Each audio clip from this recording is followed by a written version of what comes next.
আলাইকুম ওয়া রাহমাতুল্লাহি ওয়া বারাকাতুহু। আলহামদুলিল্লাহি রাব্বিল আলামিন ওয়াসসালাতু ওয়াসসালামু আলা সাইয়্যিদিল আমবিয়াই ওয়াল মুরসালিন ওয়া আলা আলিহি ওয়া আসহাবিহি আজমাইন ওয়া বা'দ। দর্শক মণ্ডলী, সুন্দর এই সময়ে বিশ্বের যে প্রান্ত থেকে আপনাদের প্রিয় চ্যানেল দেশ টিভির পর্দায় আমাদের সাথে যুক্ত হয়েছেন, প্রত্যেককে আন্তরিক মোবারকবাদ, প্রীতি এবং শুভেচ্ছা জানিয়ে শুরু করছি আপনাদের সকলের প্রিয় অনুষ্ঠান ইসলামী জীবন ও জিজ্ঞাসা।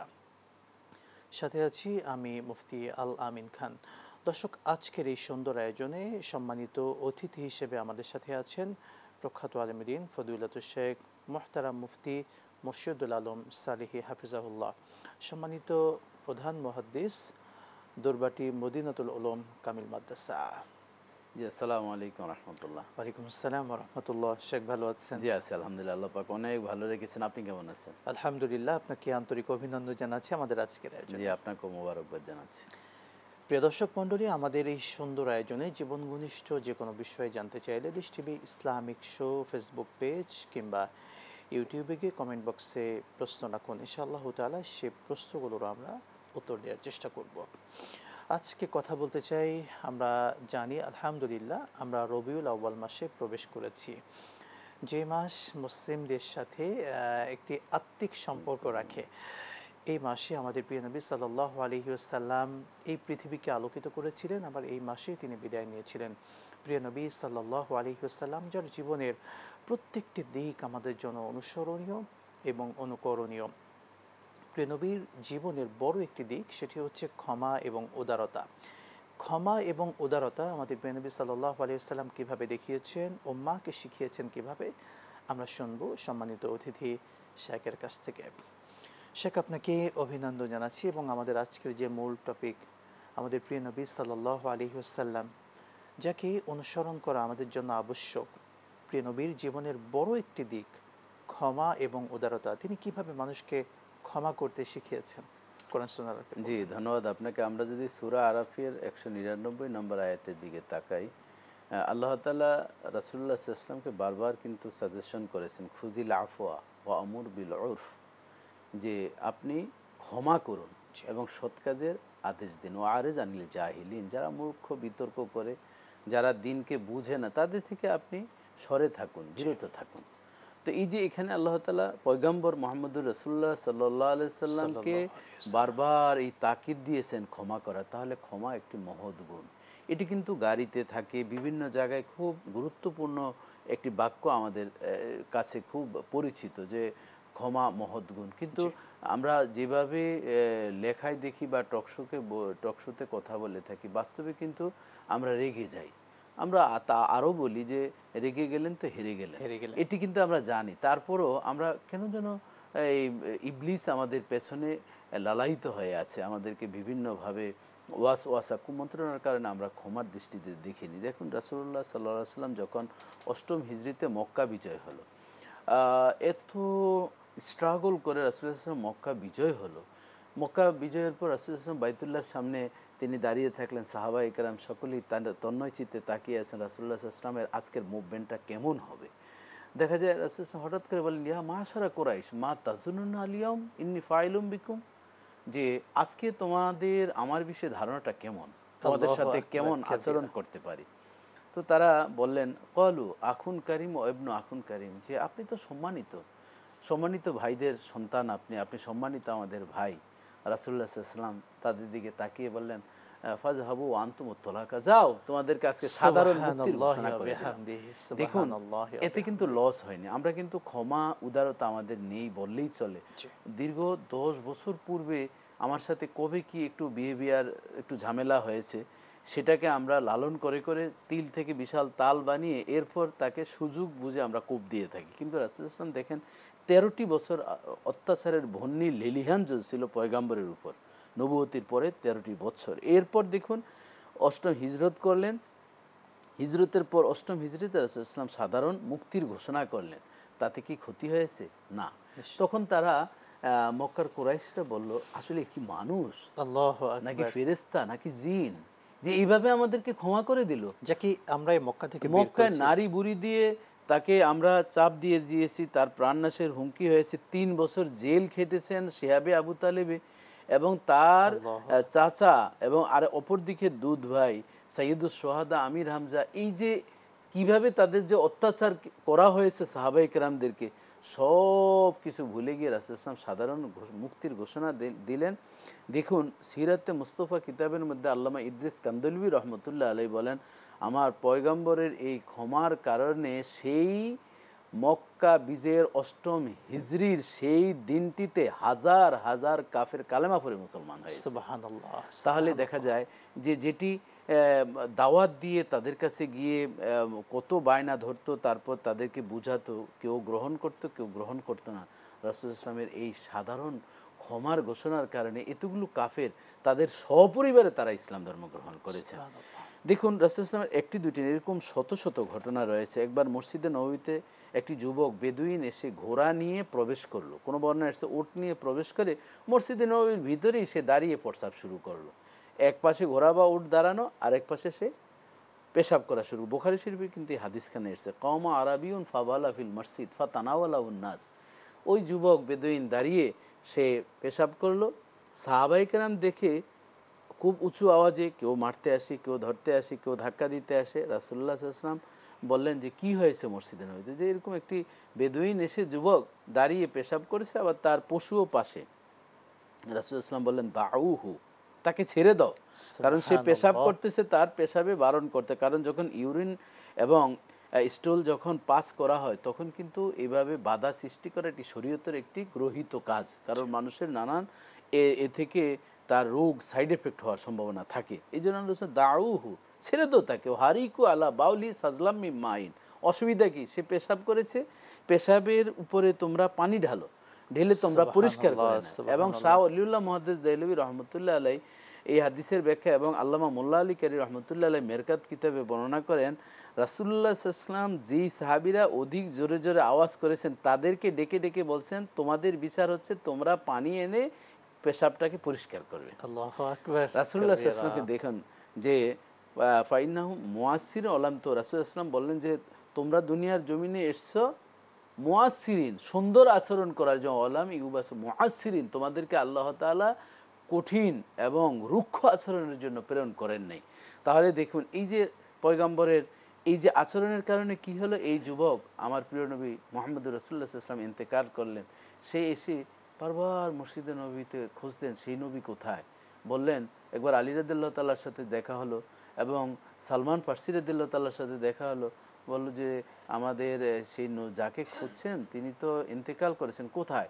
বলল ওই তো তার কবর। সেখানে গেলেন, সেখানে গিয়ে তিনি অনেক অঝর নয়নে কান্না করলেন। এরপর আলী রাদিয়াল্লাহু তাআলার কাছে বললেন, যখন আমাকে সবাই মারতে আসলো, মসজিদ থেকে বের করতে আসলো, আর উনি আমাকে ডেকে কিভাবে আদর করলেন, যে বাবা এটা তো মসজিদ, মুসলিমদের এখানে ইবাদত গৃহ, এইভাবে এটি করা ঠিক হয়নি, তোমার এভাবে করবে না। এই যে কোমল আচরণের কারণে ওই যুবক পরবর্তীতে আল্লাহ রাসূলের ইন্তেকালের পরে আলী রাদিয়াল্লাহু তাআলার হাতে হাত দিয়ে কালেমা পড়ে মুসলমান। সুবহানাল্লাহ।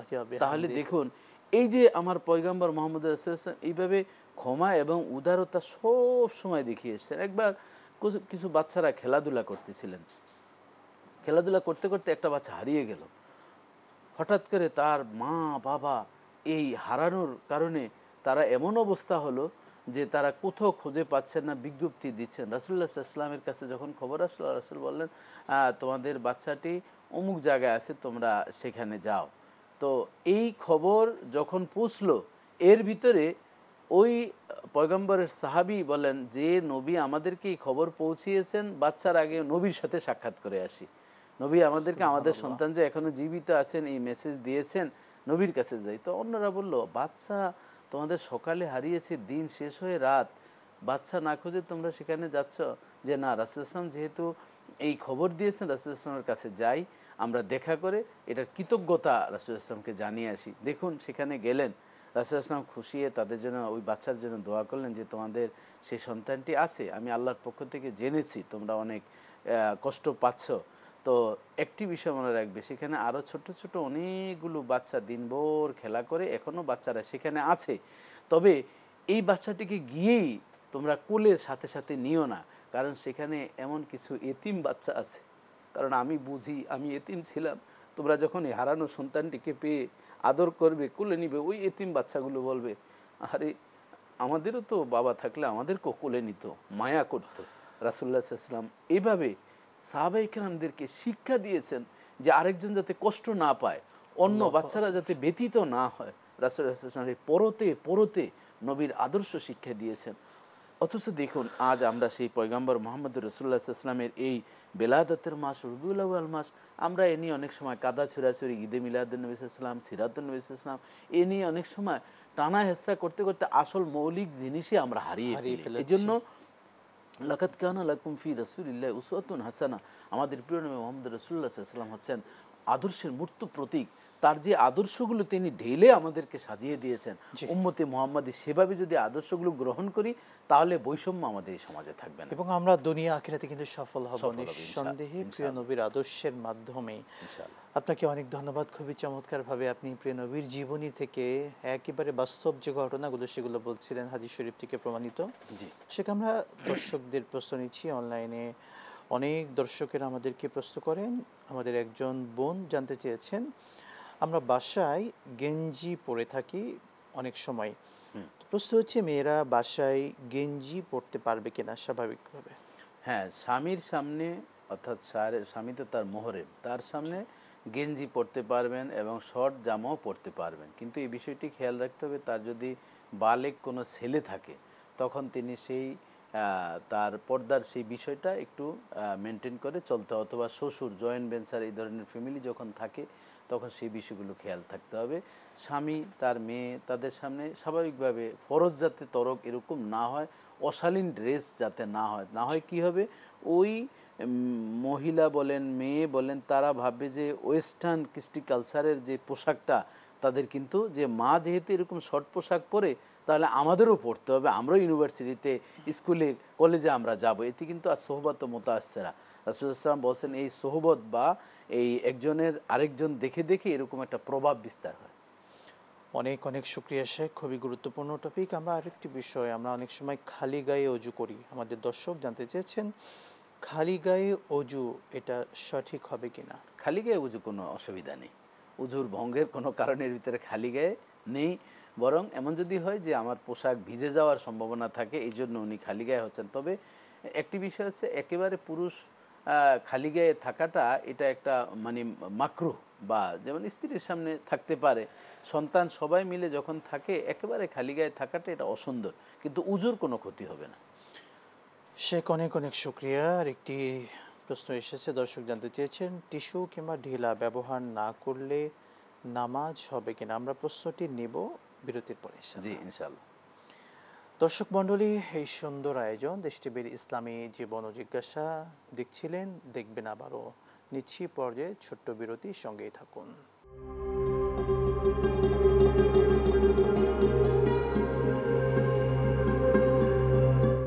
বিরতির পর আবারও স্বাগত জানাচ্ছি আপনাদের সকলের প্রিয় চ্যানেল দেশ টিভির পর্দায় সুন্দর আয়োজন ইসলামী জীবন ও জিজ্ঞাসায়।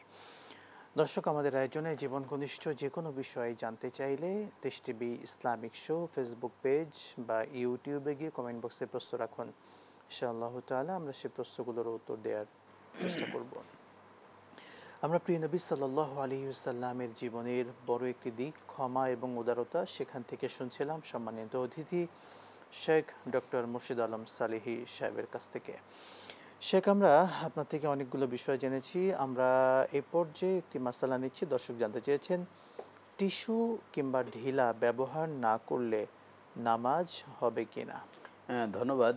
আসলে ঢিলাগুলো ব্যবহার করা এটা অত্যন্ত রাসূলুল্লাহ সাল্লাল্লাহু আলাইহি ওয়াসাল্লামের গুরুত্বপূর্ণ একটি সুন্নত। রাসূলুল্লাহ সাল্লাল্লাহু আলাইহি ওয়াসাল্লাম অনেক সময় কাফেররা জিজ্ঞাসা করতেন, যেটি বুখারী শরীফের হাদিসে এসেছে, যে ঢিলাগুলো কোন সিজনে কোন দিকে কুলুপ ব্যবহার করবে সেই বিষয় সম্পর্কে রাসূলুল্লাহ সাল্লাল্লাহু আলাইহি ওয়াসাল্লাম বলেছেন হাত্তাল খারাতা, সাহাবায়ে কেরাম বলছেন যে আমাদের নবী কখন কোন মৌসুমে ঢিলা কুলুপ ব্যবহার করেন সেটিও আমাদেরকে শিক্ষা দিয়েছেন। এবং ঢিলা ব্যবহার করার ক্ষেত্রে তিনটি ব্যবহার করা রাসূলুল্লাহ ইসলামের সুন্নাহ, যদি না পাওয়া যায় একটি ব্যবহার করা। এখন যদি ঢিলা কুলুপ ব্যবহার না করা হয় তাহলে কিন্তু পবিত্রতা অসম্পূর্ণ থেকে যায়, কারণ রাসূলুল্লাহ সাল্লাল্লাহু আলাইহি ওয়াসাল্লাম বলছেন যে আত-তুহুরু শাতরুল ঈমান বা নিসফুল ঈমান, পবিত্রতা ঈমানের অঙ্গ বা অর্ধেক।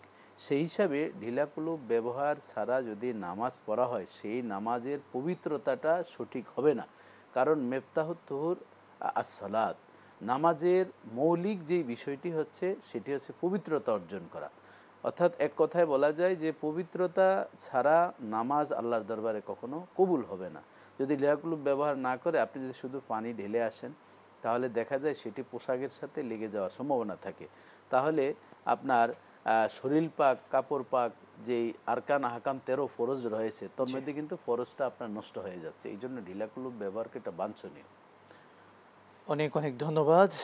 আমরা আরেকটি প্রশ্ন নিচ্ছি। দর্শক জানতে চেয়েছেন, কতদিনের বাচ্চা নষ্ট করলে গোনা হবে না? ধন্যবাদ। আসলে বাচ্চা নষ্ট করার কোনো বিধানই নেই। জি, খুবই চমৎকার বলেছেন। সেটি হচ্ছে মোটা দাগের কথা। সেটি হচ্ছে রাসূল সাল্লাল্লাহু আলাইহি ওয়াসাল্লামকে যখন জিজ্ঞাসা করেছেন যে আজল সম্পর্কে, আজল হচ্ছে যে উত্তেজনা মুহূর্তে স্বামী তার যৌনাঙ্গকে স্ত্রীর যৌনাঙ্গ থেকে বের করে বীর্যপাত ঘটানো, সেটা হচ্ছে আজল। কিন্তু এছাড়া স্ত্রীর যৌনাঙ্গতে সে যদি বীর্যপাত করে থাকে, সে দিয়ে যদি সন্তান জন্মগ্রহণ যাতে না হয়, সে অন্য কোনো পদ্ধতি অবলম্বন করে ডিএনসি সহ এই ধরনের করে, সেটি কিন্তু সমানই গুনাহের অধিকারী হবে, অর্থাৎ একটি কবিরা গুনার সে অন্তর্ভুক্ত হবে। এই জন্য এতদিনের মাথায় নষ্ট শব্দটি এটি কোনো শরীয়ত কখনো সাপোর্ট করে না। আমরা এই কারণে দেখতে পাচ্ছি এখন বর্তমানে অবৈধ সম্পর্কের কারণে বাচ্চা হচ্ছে এবং অসংখ্য বাচ্চা যার সন্তান হচ্ছে, মানে তাদের পিতৃ পরিচয়হীন, এমনকি সে বাচ্চাদেরকে অনেক মা ডাস্টবিনে ফেলে যাচ্ছে। বিভিন্ন ইউনিভার্সিটির পাশে ক্যাম্পাসে আমরা কিন্তু এমন নিউজ মিডিয়ার কল্যাণে পাচ্ছি। সত্যিকার অর্থে একটা পরিবেশ, জঘন্যতম পরিবেশ। তবে আমি এখানে একটু কথা বলতে চাচ্ছি, আমাদের দেশে বেবিচারটা খুব সহজ হয়ে গেছে, বিবাহ করাটা অনেক কঠিন। আপনি দেখুন, একটি যুবক বিবাহ করলে তখন তাকে জিজ্ঞাসা করা হয় কত টাকার চাকরি করছে, কত লক্ষ টাকা দেনমোহর দিবে, নানান প্রশ্ন করতে করতে একটি মেয়েও সে তার বিয়ের যে সময় থাকে সেটি সে পার হয়ে যায়।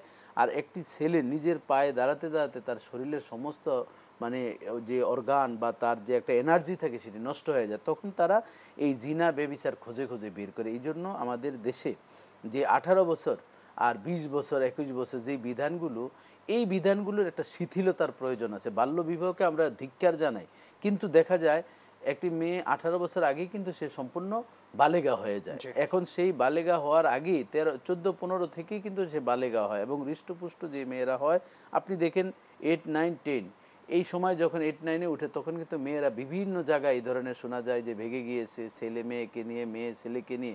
এটি কেন হচ্ছে? কারণ বর্তমান প্রেক্ষাপটে আমাদের যে মোবাইল হাতে আছে এটির যেই নগ্নতা আমরা দেখতে পাচ্ছি, এবং আপনি যত নাটকগুলো আমাদের দেশে এখন মানে কি বলবো, এটি আপগ্রেড যত নাটক বের হয়েছে সবগুলো ট্রেনিং শিক্ষা দেওয়া ভালোবাসা, কিভাবে লুকোচুরু করবে, কিভাবে ছেলের সাথে মেয়ে ভেগে যাবে, কিভাবে তারা কি করবে, এই ধরনের একটি মুরগি কিভাবে আরেকটি মুরগির সাথে বাচ্চা আসলো, ডিম পারলো, এ নিয়েও মানে শিক্ষা দিচ্ছে। আবার বিদেশে থাকে যে বাচ্চা তো আমি একটি রেখে গেছি, এখন 2টা হলো কেমনে, মানে এই ধরনের নাটকও কিন্তু বাংলাদেশে প্রচারিত হচ্ছে, এতে কিন্তু প্রমোট করা হচ্ছে, ইন্সপায়ার করা হয়। এই জন্য উচিত হচ্ছে আমাদের সরকারের এইসব বিষয়গুলো লক্ষ্য রাখা। নৈতিক চরিত্র যদি অবক্ষয় হয় তাহলে কিন্তু আপনি কোনোদিন এইভাবে ধরে রাখতে পারবেন না। বেবিচার ডাস্টবিনে না, রাস্তার অলিতে গলিতে। ওয়েস্টার্ন কৃষ্টি কালচার, ওয়েস্টার্নরা কেন বাবা দিবস মা দিবস পালন করে? এর মূল কারণ হচ্ছে বাবার কোনো পরিচয় নেই, শুধু মায়ের পরিচয় আছে।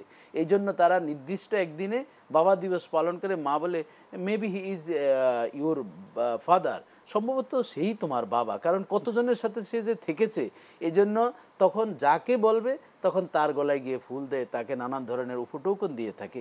আমরা 24 ঘন্টা মা বাবাকে, মা বাবা দিবস 24 ঘন্টা আমরা পালন করে থাকি। এটি 92 থেকে 95 ভাগ মুসলমানের দেশে আমরা এই ধরনের ওয়েস্টার্ন কৃষ্টি কালচার আমরা আশা করি না, ইনশাআল্লাহ। অনেক অনেক শুকরিয়া শেখ, খুবই গুরুত্বপূর্ণ তথ্য দিয়েছেন। আমরা আরেকটি প্রশ্ন নিয়েছি, দর্শক জানতে চেয়েছেন, সিগারেট খেলে 40 দিন নামাজ কবুল হয় না, কথাটি সত্য কিনা? না, এটি মোটা দাগে আমরা কোনো কোরআন হাদিসে এইভাবে পাইনি যে 40 দিন কবুল হবে না নামাজ, এটা আগ বাড়িয়ে বা কারো কোনো ব্যক্তিগত মতামত হতে পারে। সিগারেটের এটা মাকরুহে তাহরিমি, হ্যাঁ, বিভিন্ন ধরনের বা কেউ বলছেন এটা মাকরু, বিভিন্ন এটার কিলোকাল রয়েছে।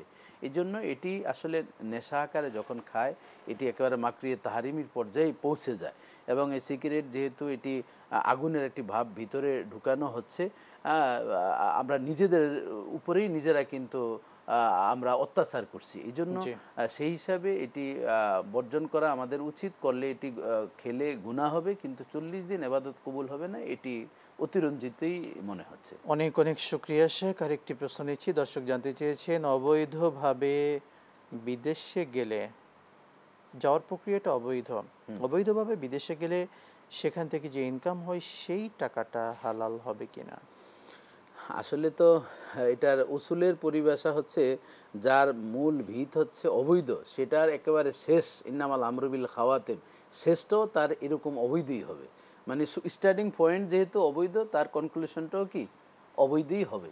এই জন্য এটাকে বৈধ করার কোনো সুযোগ নেই। কারণ আপনি যদি ঘুষ দিয়ে আপনি মনে করেন যে হ্যাঁ আমি আমার চাকরিটা নিচ্ছি, তাহলে সেটা কিন্তু আপনার অবৈধ, একেবারে শেষ সন্তানের খাবার এবং এই সন্তান থেকে ইনকাম আপনি গ্রহণ করেন, সেটা অবৈধের পর্যায়ে যাবে। জি, অনেক অনেক শুকরিয়া শেখ। আমরা আরেকটি প্রশ্ন নিচ্ছি, স্ত্রী ছাড়া স্বামী কতদিন বিদেশে থাকতে পারবেন? হ্যাঁ, এটি ইসলামী শরীয়তের পরিভাষায় ফোকাহায়ে কেরাম এবং রাসূলুল্লাহ সাল্লাল্লাহু আলাইহি ওয়াসাল্লামের হাদিস থেকেই এটি ব্যাখ্যা এসেছে যে 40 দিন পর্যন্ত স্ত্রী স্বামীকে ছাড়া থাকতে পারবে, স্বামী স্ত্রীকে ছাড়া থাকতে পারবে। এখন প্রশ্ন যে বছরের পর বছরও তো থাকছেন, তাহলে মাসালা হচ্ছে 40 দিন যখন অতিবাহিত হয়, স্ত্রীর কাছ থেকে স্বামী এক্সটেনশন করবে যে আমি তো আসতে পারছি না বা তোমার সাথে মিট হচ্ছে না, তখন স্ত্রী যদি বলে হ্যাঁ ঠিক আছে আমি সেভাবে আমার নিজেকে সামলিয়ে রেখেছি, তাহলে যদি সেটি গুড অ্যান্ড ওয়েলকাম। আর যদি না হয়, এই জন্য কিন্তু বিদেশে যাচ্ছে, এদিকে স্ত্রী অন্য পরপুরুষের সাথে বিভিন্ন ধরনের এই অনৈতিক কাজগুলো কিন্তু এই জন্যই হচ্ছে। এই জন্য আমাদের উচিত হচ্ছে আমাদের স্ত্রীদেরকে সেভাবে তাদেরকে, যাতে আমরা চাকরি যদি বিদেশেও করি তাদের সাথে কন্টিনিউ আমাদের সম্পর্কটা যাতে থাকে, বা তাদের সাথে যেভাবে তারা খুশি হয় সেভাবে তাদেরকে আগলিয়ে রাখে, এটি হচ্ছে উচিত। অনেক অনেক শুকরিয়া। আমরা আরেকটি প্রশ্ন এসেছে, জনাব রাজন ভাই জানতে চেয়েছেন মিডিয়াতে চাকরি করা, এই যে ইনকাম, সেটা জায়েজ কিনা? না, মিডিয়াতেও কোনো দোষের কিছু না। জি, আমরা এই যে এখন কথা বলছি, যারা ক্যামেরাম্যান রয়েছেন, যারা প্রডিউসার রয়েছেন, তাদের কর্ম করছেন, কিন্তু আপনি এখানে এসে যদি অনৈতিক কাজ করেন, বেগানা নারীদের সাথে যদি আপনি বিভিন্নভাবে আপনার সময় নষ্ট করেন, সেটি তো আপনার ব্যক্তিগত বিষয়। এই মোবাইলে অনেক আলোচনা আছে, অনেক স্টোরি রয়েছে, অনেক ভালো ভালো বিষয় রয়েছে। আপনি মোবাইল পরে আল্লাহর ওলিও হতে পারবেন এই মিডিয়ার মাধ্যমে। আপনি ভালো আলোচনা শুনে, এটি হচ্ছে মাইন্ড সেট আপ।